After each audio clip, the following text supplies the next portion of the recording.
Laurence Guillet, bonjour. Bonjour. Comment les entreprises choisissent une société de consulting? Lorsqu'une entreprise décide de faire appel à un cabinet de conseil, généralement, elle adopte un processus par étapes qui la guide à opérer le choix du consultant. Le choix du consultant découle donc d'une démarche interrogative fondée sur les questions suivantes. Comment préparer une intervention de conseil ou de formation? Est-il possible de décrire les différents rôles que peut jouer un consultant? Faut-il concevoir systématiquement un cahier des charges pour la future intervention? Peut-on se déterminer a priori entre gros et petits cabinets? L'appartenance à une organisation professionnelle est-elle une garantie? Comment procéder à la sélection finale d'un cabinet? Comment juger une proposition d'un cabinet de conseil? Existe-t-il des aides publiques pour financer des dépenses de conseil ou de formation? Et enfin, comment conclure le choix du consultant? Alors dites-nous donc comment préparer une intervention de conseil? Bien souvent, la décision de faire appel à un cabinet de consulting se fait dans l'urgence et la précipitation. Pourtant, la réussite d'une intervention dépend en grande partie de sa préparation. La première étape consiste à bien définir le problème posé, c'est-à-dire répertorier les raisons qui pourraient amener l'entreprise à faire appel à une compétence extérieure. Il est important que le dirigeant réserve un peu de son temps pour relever les faits ou les dysfonctionnements qui justifieraient l'appel à une compétence extérieure, car c'est cette préparation qui va définir le contexte de la mission du consultant. Est-il possible de décrire les différents rôles que peut jouer un consultant?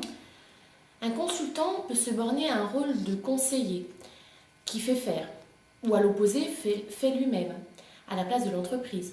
Entre ces deux extrêmes, tout est possible, encore faut-il en convenir et le préciser dans la proposition. Le consultant peut être l'accompagnateur sur un projet de changement en apportant une méthodologie, une expérience qu'il transfère chez son client. Le consultant ainsi est un véritable catalyseur. Il sait aussi gérer un projet et c'est ce que l'on attend tout particulièrement de lui. Le consultant peut jouer le rôle de formateur. Il s'agit là de missions courtes où l'entreprise est responsable de l'organisation totale du projet. Ainsi, c'est elle qui détermine les quelques responsables à former. Enfin, le consultant peut être un conseiller, un réalisateur. Les responsables de l'entreprise n'ont pas le temps ou ne veulent pas s'impliquer opérationnellement dans la mission. On fait donc appel à un conseiller qui va interroger, travailler, remettre ses conclusions et mettre en place ses recommandations. Faut-il concevoir systématiquement un cahier des charges pour la future intervention? Le cahier des charges précis et rigoureux que le consultant devrait respecter est chose rare en matière de conseil en management, contrairement à l'informatique où il est la règle. On peut pourtant s'en approcher, mais de façon plus souple, lorsque par exemple les recommandations ont pu être mises sous la forme de plan d'action, son contexte et son objectif, ses contraintes, les grandes étapes de réalisation effective de l'action, le délai de mise en place, la charge de travail et le coût. Mais dans beaucoup de cas, un cahier des charges n'est pas envisageable. Quel peut-il être d'ailleurs pour un diagnostic stratégique d'une entreprise par exemple? Améliorer le positionnement d'une entreprise en concordance avec sa mission et ses objectifs, n'est-ce pas là déjà un objectif évident et à moyen terme? Un cahier des charges trop rigide peut être une entrave à la créativité des consultants et le rapport essentiel qui est la diversité de leur expérience. Ce sont les inconvénients de la pratique de l'appel d'offres qui est la règle dans les administrations. Peut-on se déterminer a priori entre gros et petits cabinets? Certains dirigeants d'entreprises ont leurs habitudes dans les grosses structures de conseil. D'autres, au contraire, s'orientent vers les cabinets de conseil indépendants. Chaque profil prédispose de certains avantages et de certains inconvénients. Les avantages que l'on peut attendre des gros cabinets sont la diversité des expériences, notamment dans plusieurs pays, donc la capacité de mener des missions internationales, la polyvalence et la pluridisciplinarité qui leur permettent d'aligner des experts dans beaucoup de domaines, une grande homogénéité des prestations, mais attention alors au manque de spécialité et d'expertise face à des formations trop figées et pas assez personnalisées, la disponibilité, c'est-à-dire la capacité de mobiliser des équipes importantes rapidement grâce à un volant permanent de consultants disponibles, et la pérennité financière et managériale. Leurs inconvénients souvent cités sont une tendance à des interventions lourdes et longues, un manque de connaissance des PME, PMI et d'adaptation à leurs besoins, la distinction fréquente entre action commerciale et réalisation de la mission qui conduit à un changement d'interlocuteur, ceux avec qui on a eu le premier contact et conclu le contrat n'étant pas ceux qui viennent enfin travailler dans l'entreprise, la multiplicité des interlocuteurs résultant de la spécialisation des consultants. Pour les petits cabinets, les avantages et les inconvénients sont l'inverse des précédents. Voici leurs atouts. Leur proximité géographique et humaine, leur forte adaptabilité, l'identification facile du responsable de l'intervention, la personnalisation des relations et l'obligation de réussir chaque mission.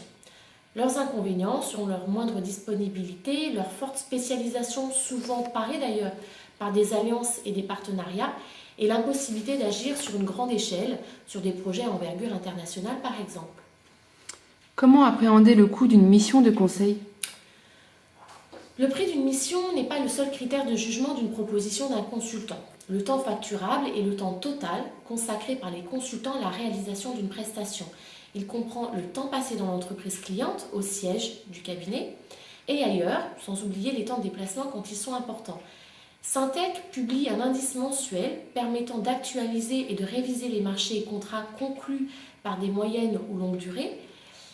Il est calculé à partir de l'évolution moyenne des salaires et charges salariales de la profession, telle qu'elle ressort des enquêtes régulières menées auprès des adhérents de Syntec. Reconnu par le ministère de l'Économie et des Finances, il est publié dans la presse spécialisée. Comment conclure le choix du consultant? Les contacts finaux permettent de discuter la proposition d'intervention et éventuellement de se mettre d'accord sur un contrat. Un seul entretien est rarement suffisant. Des contacts supplémentaires sont donc nécessaires pour mieux comprendre l'offre de collaboration. Trop de cabinets se contentent de communiquer des curriculum vitae adaptés à chaque problématique, le même consultant ayant ainsi plusieurs CV à sa disposition. Ces derniers contacts sont aussi l'occasion de vérifier que vous partagez les mêmes cultures, les mêmes valeurs sur les problèmes de management, les mêmes conceptions sur la transformation et la stratégie des entreprises. Ils sont aussi un excellent moyen de découvrir quelle image se fait le consultant de son rôle dans l'entreprise. Faire à sa place, faire, accompagner, former, etc. En conclusion, cette démarche vous permettra de vous assurer des points fondamentaux suivants. Le consultant a-t-il bien compris votre situation et votre problème? Il pourra vous présenter un plan d'action faisable. Il a les compétences techniques et relationnelles requises et il sera pour vous un partenaire à part entière. Enfin, n'oubliez pas que les premiers temps de la mission peuvent être considérés comme une période d'essai et que vous avez à tout moment la possibilité d'interrompre les travaux. N'hésitez pas à arrêter les frais si vous pensez que le consultant fait fausse route. Voulez-vous ajouter quelque chose? Oui, imaginez l'entreprise autrement. Travailler avec un consultant signifie être capable de voir son entreprise autrement, de pouvoir se dire que la situation n'est pas parfaite et que malgré un quotidien qui fonctionne, un intervenant extérieur pourrait apporter des améliorations au prix d'un changement dans les habitudes.